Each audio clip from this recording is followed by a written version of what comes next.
Hello ನಮಸ್ಕಾರ ಎಲ್ಲರಿಗೂ.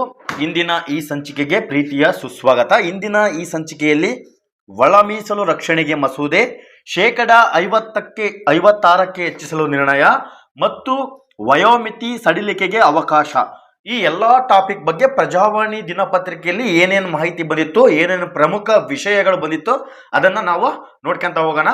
ಅದಕ್ಕಿಂತ ಮುಂಚೆ ನೀವು ಯಾರ್ಯಾರು ನನ್ನ ಸಬ್ಸ್ಕ್ರೈಬ್ ಆಗಿಲ್ವೋ ನಮ್ಮ ಚಾನಲನ್ನು ಸಬ್ಸ್ಕ್ರೈಬ್ ಮಾಡಿ, ಹಾಗೆ ಬೆಲ್ ಐಕಾನ್ ಅನ್ನು ಪ್ರೆಸ್ ಮಾಡಿ, ನಿಮಗೆಲ್ಲ ನೋಟಿಫಿಕೇಶನ್ ಬರುತ್ತೆ. ಮುಂದಿನ ದಿನಗಳಲ್ಲಿ ಎಲ್ಲ ಪರೀಕ್ಷೆಗೆ ಸಂಚಿಕೆಯನ್ನ ಮಾಡ್ತಾ ಹೋಗೋಣ ಹಾಗೂ ದಿನದ ಅಪ್ಡೇಟ್ ಅನ್ನು ನೋಡ್ತಾ ಹೋಗೋಣ. ಬನ್ನಿ ಹಾಗಾದ್ರೆ ಒಳ ಮೀಸಲು ರಕ್ಷಣೆಗೆ ಮಸೂದೆ. ಬನ್ನಿ ಪ್ರಜಾವಾಣಿ ವಾರ್ತೆಯಲ್ಲಿ ಏನಿದೆ ನೋಡೋಣ. ಸುವರ್ಣ ವಿಧಾನಸೌಧ ಬೆಳಗಾವಿ. ಪರಿಶಿಷ್ಟ ಜಾತಿಯವರಿಗೆ ಒಳ ಮೀಸಲಾತಿ ಕಲ್ಪಿಸುವ ಚಾರಿತ್ರಿಕ ತೀರ್ಮಾನ ಕೈಗೊಂಡಿದ್ದ ರಾಜ್ಯ ಸರ್ಕಾರ ಈ ಸೌಲಭ್ಯದ ಕಾನೂನಾತ್ಮಕ ರಕ್ಷಣೆಗೆ ರಚಿಸಲಾಗಿರುವ ಮಸೂದೆಗೆ ಗುರುವಾರ ನಡೆದ ಸಚಿವ ಸಂಪುಟ ಸಭೆ ಅನುಮೋದನೆ ನೀಡಿದೆ. ನೋಡಿ, ಏನು ಪರಿಶಿಷ್ಟ ಜಾತಿಯವರಿಗೆ ಒಳ ಮೀಸಲಾತಿ ಕಲ್ಪಿಸಂತಹ ಏನು ಒಂದು ತೀರ್ಮಾನ ಇತ್ತೋ ಅದಕ್ಕೆ ರಾಜ್ಯ ಸರ್ಕಾರ ಒಂದು ಕಾನೂನಾತ್ಮಕ ಮಸೂದೆಯನ್ನು ಗುರುವಾರ ಸಚಿವ ಸಂಪುಟದಲ್ಲಿ ಅನುಮೋದನೆ ನೀಡಿದೆ.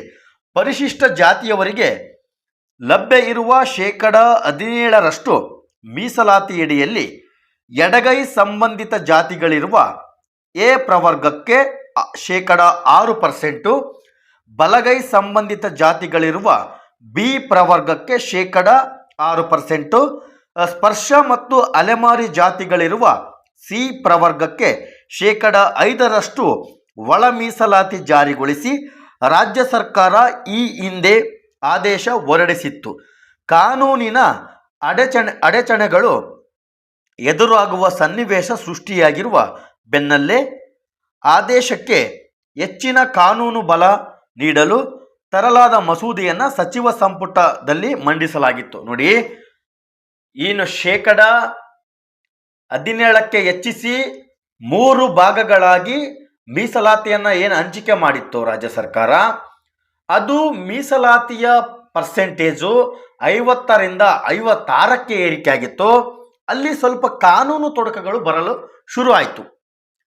ಅದಕ್ಕೆ ನಾವು ಮುಂದಿನ ಆದೇಶ, ಮುಂದಿನ ಕಾನೂನು ಹೋರಾಟ ನಾವು ಯಾವ ರೀತಿ ಮಾಡಬೇಕು, ಇದನ್ನು ಯಾವ ರೀತಿಯಾಗಿ ಬಗೆಹರಿಸ್ಕೊಳ್ಬೇಕಂತೇಳಿ ಸಚಿವ ಸಂಪುಟದಲ್ಲಿ ಚರ್ಚೆ ನಡೀತು. ಈ ಬಗ್ಗೆ ಸುದೀರ್ಘವಾಗಿ ಚರ್ಚಿಸಿರುವ ಸಚಿವ ಸಂಪುಟ ಸಭೆಯು ಮಸೂದೆಗೆ ಒಪ್ಪಿಗೆ ನೀಡಿದರು. ನಿಯಮಗಳನ್ನು ರೂಪಿಸುವ ಮುನ್ನ ಬೇರೆ ಬೇರೆ ರಾಜ್ಯಗಳು ಒಳ ಮೀಸಲು ವಿಷಯದಲ್ಲಿ, ಎಕ್ಸಾಂಪಲ್ ತಮಿಳುನಾಡು, ಬಿಹಾರ, ಈ ಪ್ರಮುಖ ರಾಜ್ಯಗಳಲ್ಲಿ ಏನು 50% ಮೀಸಲಾತಿ ಮೀರಿ ಇದೆ, ಅಲ್ಲಿ ಏನೇನು ನಿಯಮಗಳನ್ನು ರೂಪಿಸಿಕೊಂಡ್ರೋ, ಮೀಸಲು ವಿಷಯದಲ್ಲಿ ಯಾವ ರೀತಿಯಲ್ಲಿ ಕಾನೂನಿನ ರಕ್ಷಣಾತ್ಮಕ ಕ್ರಮ ಕೈಗೊಂಡ್ರೋ ಎಂಬುದರ ಬಗ್ಗೆ ಅಧ್ಯಯನ ನಡೆಸಬೇಕು. ಬಳಿಕ ಈ ಬಗ್ಗೆ ತೀರ್ಮಾನ ಕೈಗೊಳ್ಳಬಹುದು ಎಂಬ ತೀರ್ಮಾನವನ್ನು ಸಚಿವ ಸಂಪುಟ ಸಭೆ ಕೈಗೊಂಡಿತು ಎಂದು ಗೊತ್ತಾಗಿದೆ. ಉನ್ನತ ಮೂಲಗಳಿಂದ ಪ್ರಜಾವಾಣಿ ದಿನಪತ್ರಿಕೆಗೆ ಮೂಲಗಳು ತಿಳಿದು ಬಂದಿದೆ. ಈ ತಿದ್ದುಪಡಿ ಮಸೂದೆ ಇದೇ ಅಧಿವೇಶನದಲ್ಲಿ ಮಂಡನೆ ಆಗಲಿದೆ. ನೋಡಿ, ಈ ತಿದ್ದುಪಡಿ ಇವಾಗ ಬಿಟ್ರೆ ಅಂದರೆ ಮತ್ತೆ ಸ್ವಲ್ಪ ದಿನ ಮುಂದಕ್ಕೆ ಹೋಗ್ಬೋದು. ಹಾಗಾಗಿ ಬೆಳಗಾವಿ ಅಧಿವೇಶನದಲ್ಲಿ ಇದ್ರ ಬಗ್ಗೆ ಏನು ಸಂಪೂರ್ಣವಾಗಿ ಇದು ಕ್ಲಿಯರ್ ಆಗಬೇಕು. ಏನು ಸ್ಪರ್ಧಾ ಮಿತ್ರರು ಏನು ಕಾತುರದಿಂದ ಕಾಯ್ತಾ ಇದ್ದಾರೋ, ಎಷ್ಟೋ ಜನಕ್ಕೆ ವಯೋಮಿತಿ ಸಡಿಲಿಕೆ ಆಗಿದೆಯೋ ಅವರಿಗೆಲ್ಲ ಒಂದು ಅವಕಾಶ ಕೊಟ್ಟು ಆದಷ್ಟು ಬೇಗ ನೇಮಕಾತಿ ಪ್ರಕ್ರಿಯೆಯನ್ನು ಪ್ರಾರಂಭ ಮಾಡಬೇಕಂತೇಳಿ ರಾಜ್ಯ ಸರ್ಕಾರಕ್ಕೆ ನಾವು ಒಂದು ಮನವಿಯನ್ನು ಮಾಡ್ಕೊಳ್ತೀವಿ. ಮಸೂದೆಯ ಲಾಭವೇನು? ಬನ್ನಿ ನೋಡೋಣ. 101 ಜಾತಿಗಳನ್ನು ABC ಎಂದು 3 ವರ್ಗಗಳಾಗಿ ವಿಂಗಡಿಸಲಾಗಿದೆ.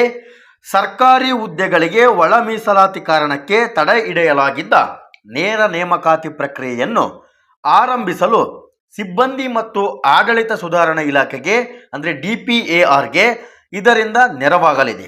ಅಲ್ಲದೆ ಎಲ್ಲ ಇಲಾಖೆಗಳು ಮತ್ತು ಅವುಗಳ ಅಧೀನದ ಎಲ್ಲ ನಿಗಮ ಮಂಡಳಿ ಸಂಸ್ಥೆಗಳಲ್ಲಿ ಮುಂಬಡ್ತಿ ಪ್ರಕ್ರಿಯೆಗೆ ಒಪ್ಪಿಗೆ ಸಿಗಲಿದೆ. ನಿಮ್ಗೊಂದು ಗೊತ್ತಿರ್ಬೋದು, ಈ ನೇಮಕಾತಿ ಪ್ರಕ್ರಿಯೆ ಅಷ್ಟೇ ಅಲ್ಲ, ಮುಂಬಡ್ತಿ ಕೂಡ ಈ ಒಳ ಮೀಸಲಾತಿ ಅಡ್ಡಿ ಆತಂಕಗಳನ್ನು ಸೃಷ್ಟಿ ಮಾಡಿದೆ. ಅದು ಆದಷ್ಟು ಬೇಗ ಕ್ಲಿಯರ್ ಆಗಬೇಕು. ಸರ್ಕಾರಿ ನೌಕರಿಯಲ್ಲಿ ಇರುವವರಿಗೂ ಕೂಡ ಪ್ರಾಬ್ಲಮ್ ಆಗಿದೆ, ಸರ್ಕಾರಿ ನೌಕರಿಯನ್ನು ತೆಗೆದುಕೊಳ್ಳುವವರಿಗೂ ಕೂಡ ಬಹಳ ದೊಡ್ಡದಾಗಿ ಪ್ರಾಬ್ಲಮ್ ಆಗಿದೆ. ಇದನ್ನು ಸ್ವಲ್ಪ ಆದಷ್ಟು ಬೇಗ ಕ್ಲಿಯರ್ ಮಾಡಿ ರಾಜ್ಯ ಸರ್ಕಾರ ಆದಷ್ಟು ಬೇಗ ನೇಮಕಾತಿ ಪ್ರಕ್ರಿಯೆಯನ್ನು ಪ್ರಾರಂಭಿಸಬೇಕು. ಬನ್ನಿ, ಒಳ ಮೀಸಲಾತಿ ಕಲ್ಪಿಸಲು ರಚಿಸಿದ್ದ ನಿವೃತ್ತ ನ್ಯಾಯಮೂರ್ತಿ ಎಚ್.ಎನ್. ನಾಗಮೋಹನ್ ದಾಸ್ ನೇತೃತ್ವದ ಆಯೋಗವು ಪರಿಶಿಷ್ಟ ಜಾತಿಗಳನ್ನು ABCDE ಎಂದು 5 ಪ್ರವರ್ಗಗಳಾಗಿ ವಿಂಗಡಿಸಿ ಮೀಸಲಾತಿ ಹಂಚಿಕೆ ಮಾಡಿ ಶಿಫಾರಸು ಮಾಡಿತ್ತು. ಏನು ABC ಅಂತೇಳಿ ಇವಾಗ 3 ಭಾಗ ಇದೆಯೋ ಅದು ನಾಗಮೋಹನ್ ದಾಸ್ ಸಮಿತಿಯಲ್ಲಿ ಅವ್ರ ನೇತೃತ್ವದ ಆಯೋಗದಲ್ಲಿ ABCDE ಅಂತೇಳಿ 5 ಪ್ರವರ್ಗಗಳಾಗಿ ವಿಂಗಡಿಸಿತ್ತು. ಮೀಸಲಾತಿ ಹಂಚಿಕೆ ಮಾಡಿ ಶಿಫಾರಸು ಕೂಡ ಮಾಡಿತ್ತು. ಈ ವರದಿಯಲ್ಲಿ ಪ್ರವರ್ಗ ಇ ಯಲ್ಲಿರುವ ಆದಿ ಕರ್ನಾಟಕ, ಆಂಧ್ರ, ಆದಿ ದ್ರಾವಿಡ ಈ 3 ಸಮುದಾಯಗಳು ಮೂಲ ಜಾತಿಯನ್ನು ತಿಳಿಸದೇ ಇರುವುದರಿಂದ ಪ್ರವರ್ಗ ಎ ಅಥವಾ ಪ್ರವರ್ಗ ಬಿ ಅಡಿ ಮೀಸಲಾತಿ ಸೌಲಭ್ಯವನ್ನು ಪಡೆಯಬಹುದು.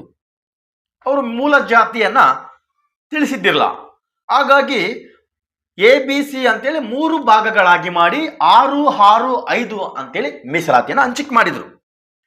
ಬನ್ನಿ, ಈಗಿರುವ ಮೀಸಲಾತಿ ಪ್ರಮಾಣವನ್ನು ಹೆಚ್ಚಿಸಲು ಸಂವಿಧಾನದ 9ನೇ ಪರಿಚ್ಛೇದಕ್ಕೆ ತಿದ್ದುಪಡಿ ತರುವಂತೆ ಕೇಂದ್ರದ ಮೇಲೆ ಒತ್ತಡ ಹೇರುವ ನಿರ್ಣಯವನ್ನು ಇದೇ ಅಧಿವೇಶನದಲ್ಲಿ ಕೈಗೊಳ್ಳಲು ಸಂಪುಟ ಸಭೆ ತೀರ್ಮಾನಿಸಿದೆ. ನೋಡಿ, ಏನು ಪ್ರಾಬ್ಲಮ್ ಆಗಬಹುದು ಅಂತ ನಾನು ನಿಮಗೆ ಒಂದು ಕಿವಿ ಮಾತು ಹೇಳ್ತೀನಿ. ಏನು ಇಂದಿರಾ ಸಾಯ್ನಿ ಪ್ರಕರಣ ಏನಿದೋ ಅಲ್ಲಿ ಸುಪ್ರೀಂ ಕೋರ್ಟ್ 50% ಮೀಸಲಾತಿಯನ್ನು ಮೀರಬಾರ್ದು ಅಂತೇಳಿ ಆದೇಶ ನೀಡಿತ್ತು. ಅದು ಎಲ್ಲ ರಾಜ್ಯಗಳಿಗೂ ಕೂಡ ಅನ್ವಯಿಸ್ತತಿ. ಆದರೆ ತಮಿಳುನಾಡು, ಬಿಹಾರದಲ್ಲಿ ಯಾಕೆ ಕೊಟ್ಟರು ಅಂತಂದರೆ ಅವರು 9ನೇ ಪರಿಚ್ಛೇದಕ್ಕೆ ತಿದ್ದುಪಡಿ ತಂದು ಆದೇಶನ ಹೊರಡಿಸಿದ್ದಾರೆ. ಅದೇ ರೀತಿಯಾಗಿ ನಮ್ಮ ಕರ್ನಾಟಕದಲ್ಲಿ ಕೂಡ 9ನೇ ಅನುಸೂಚಿಗೆ ತಿದ್ದುಪಡಿ ತಂದು ಇದು ಒಳ ಮೀಸಲಾತಿಯನ್ನು ಏನು ಗೊಂದಲಗಳು ಸೃಷ್ಟಿಯಾಗಿದವೋ ಅದನ್ನು ಆದಷ್ಟು ಬೇಗ ಬಗೆಹರಿಸಬೇಕಂತೇಳಿ ವಿನಂತಿ. ಪರಿಶಿಷ್ಟ ಜಾತಿಯವರಿಗೆ ನ್ಯಾಯ ಒದಗಿಸಬೇಕಾದರೆ ಈ ಅನಿವಾರ್ಯ ಕಾರ್ಯಕ್ರಮ ಅಥವಾ ಕ್ರಮ ಕೈಗೊಳ್ಳಲೇಬೇಕಿದೆ ಎಂದು ವಿರೋಧ ಪಕ್ಷಗಳಾದ ಬಿಜೆಪಿ ಮತ್ತು JDS ನಾಯಕರಿಗೆ ಮನವರಿಕೆ ಮಾಡಿಕೊಟ್ಟು ಸದನದಲ್ಲಿ ಸರ್ವಾನುಮತದ ನಿರ್ಣಯ ಕೈಗೊಳ್ಳಬೇಕು ಎಂದು ನಿರ್ಧಾರ ತೆಗೆದುಕೊಳ್ಳಲಾಗಿದೆ ಎಂದು ಗೊತ್ತಾಗಿದೆ. ನೋಡಿ, ಸದನದಲ್ಲಿ ವಿರೋಧ ಪಕ್ಷ ಆಗಿರ್ಬೋದು ಮತ್ತು ಇತರ ಪಕ್ಷಗಳು ಇದಕ್ಕೆ ಕೈ ಜೋಡಿಸಿದರೆ ಇದು ಆದಷ್ಟು ಬೇಗ ಕ್ಲಿಯರ್ ಆಗತ್ತಂತೇಳಿ ರಾಜ್ಯ ಸರ್ಕಾರ ಮನವಿಯನ್ನು ಮಾಡಿಕೊಂಡಿದ್ದೆ, ಅವರಿಗೆ ಮನವರಿಕೆಯನ್ನು ಕೂಡ ಮಾಡಿಕೊಂಡಿದೆ. ಇದಕ್ಕೆ ಯಾರ ವಿರೋಧವೂ ಕೂಡ ಇಲ್ಲ.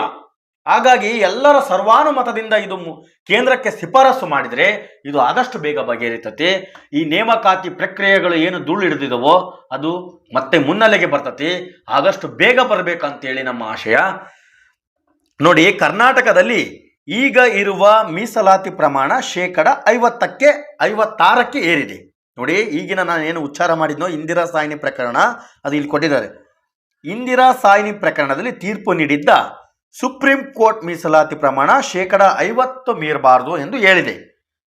ಕರ್ನಾಟಕ ಸರ್ಕಾರವು ರಾಜ್ಯದಲ್ಲಿನ ಜನಸಂಖ್ಯೆಯ ಪ್ರಮಾಣಕ್ಕೆ ಅನುಗುಣವಾಗಿ ಪರಿಶಿಷ್ಟ ಜಾತಿಯ ಮೀಸಲಾತಿಯನ್ನು 15% 17ಕ್ಕೆ ಪರಿಶಿಷ್ಟ ಪಂಗಡ, ನೋಡಿ ನಾವು ಬರೀ ಒಳ ಮೀಸಲಾತಿಯನ್ನು ಉಚ್ಚಾರ ಮಾಡಬಾರ್ದು, ಪರಿಶಿಷ್ಟ ಪಂಗಡದವರಿಗೂ ಕೂಡ 3% 7ಕ್ಕೆ ಹೆಚ್ಚಿಗೆ ಮಾಡಿದ್ರಿಂದ 56ಕ್ಕೆ ಆಯಿತು. ಇದು ಅವರವರ ಮೀಸಲಾತಿ ಅವರವರು ಉಪಯೋಗ ಮಾಡ್ಕೋಬಹುದು. ಇದು ಕಾನೂನಲ್ಲಿ ಇದಕ್ಕೆ ಸಮ್ಮತಿ ಇದೆ. ಇದು ಕೇಂದ್ರದ ಸೂಚನೆ ಕೂಡ ಆಗಿದೆ, ಏನು ಅಮೆಂಡ್ಮೆಂಟ್ ಕೂಡ ಆಗಿದೆ. ಆರ್ಥಿಕವಾಗಿ ಹಿಂದುಳಿದವರಿಗೆ ಮೀಸಲಾತಿ ಕೊಡಬೇಕು ಅಂತ ರಾಜ್ಯ ಸರ್ಕಾರಕ್ಕೆ ಬಿಟ್ಟಿದ್ದಂತನೂ ಅದು ಆದೇಶ ಆಗಿದೆ. ಅದಾಗಲಿ, ಬಟ್ ಎಲ್ಲರ ಆಶಯ ಏನಂದರೆ 50% ಮೀಸಲಾತಿ ಅಂತೆ ನೀವು ಪ್ರಾರಂಭಿಸಿ, ಕೋರ್ಟ್ ಆದೇಶ ಬಂದರೆ ನೀವು ಆದೇಶ ಪತ್ರವನ್ನು 56%ಕ್ಕೆ ನೀವು ಅನುಗುಣವಾಗಿ ಕೊಡಿ ಅನ್ನೋದು ಎಲ್ಲರ ಪ್ರಮುಖ ಬೇಡಿಕೆ. ಬನ್ನಿ, ವಯೋಮಿತಿ ಸಡಿಲಿಕೆಗೂ ಅವಕಾಶ, ಇದು ಖುಷಿ ವಿಚಾರ. ಕೊಡ್ಬೇಕ್ರಿ, ವಯೋಮಿತಿ ಕೊಡ್ರಿ. ಭಾಳ ಜನ ವಂಚಿತರಾಗಿದ್ದಾರೆ.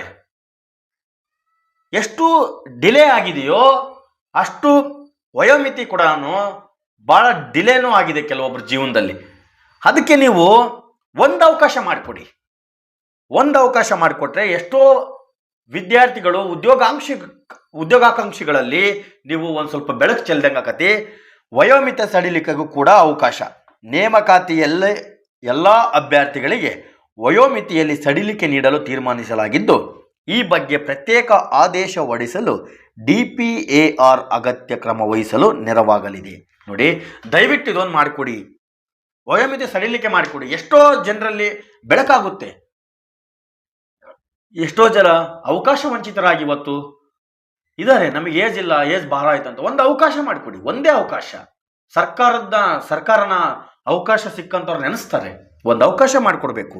ಹೊಸ ದತ್ತಾಂಶ ಅಥವಾ ಮಾಹಿತಿ ಬಂದಾಗ ಅಗತ್ಯ ಮಾರ್ಪಾಡುಗಳನ್ನು ಮಾಡಲು ಕರ್ನಾಟಕ ರಾಜ್ಯ SC ಮತ್ತು ST ಆಯೋಗಕ್ಕೆ ಅಧಿಕಾರ ನೀಡುವ ಬಗ್ಗೆ ಕರ್ನಾಟಕ ರಾಜ್ಯ ಅನುಸೂಚಿತ ಜಾತಿಗಳು ಮತ್ತು ಅನುಸೂಚಿತ ಬುಡಕಟ್ಟುಗಳ ಆಯೋಗ 2002ಕ್ಕೆ ತಿದ್ದುಪಡಿ ಮಾಡಲಾಗುವುದು. ನೋಡಿ, 2002ಕ್ಕೆ ತಿದ್ದುಪಡಿ ಮಾಡಿ ಕೇಂದ್ರಕ್ಕೆ ಒಂದು ಪ್ರಸ್ತಾವನೆ ಸಲ್ಲಿಸಬೇಕು. ಸರ್ವಾನುಮತದಿಂದ ಪ್ರಸ್ತಾವನೆ ಸಲ್ಲಿಸಿ ಆದಷ್ಟು ಬೇಗ ಇದನ್ನು ಕ್ಲಿಯರ್ ಮಾಡಿ ನೇಮಕಾತಿ ಏನು ತಡೆಗೋಡೆಯಾಗಿದೆಯೋ ಅದನ್ನೆಲ್ಲ ಬಗೆಹರಿಸಿ ನೇಮಕಾತಿಯನ್ನು ಪ್ರಕ್ರಿಯೆಯನ್ನು ಪ್ರಾರಂಭ ಮಾಡಬೇಕಂತೇಳಿ ರಾಜ್ಯ ಸರ್ಕಾರಕ್ಕೆ ಎಲ್ಲ ಉದ್ಯೋಗಾಕಾಂಕ್ಷಿಗಳ ಪರವಾಗಿ ನಾವು ಕೇಳ್ಕೊಂತೀವಿ. ಇದೇ ರೀತಿಯ ಅಪ್ಡೇಟ್ಸ್ ನಿಮಗೆ ಬೇಕಾದಲ್ಲಿ ಚಾನಲ್ನ ಸಬ್ಸ್ಕ್ರೈಬ್ ಮಾಡಿ. ಎಲ್ಲರಿಗೂ ಧನ್ಯವಾದಗಳು.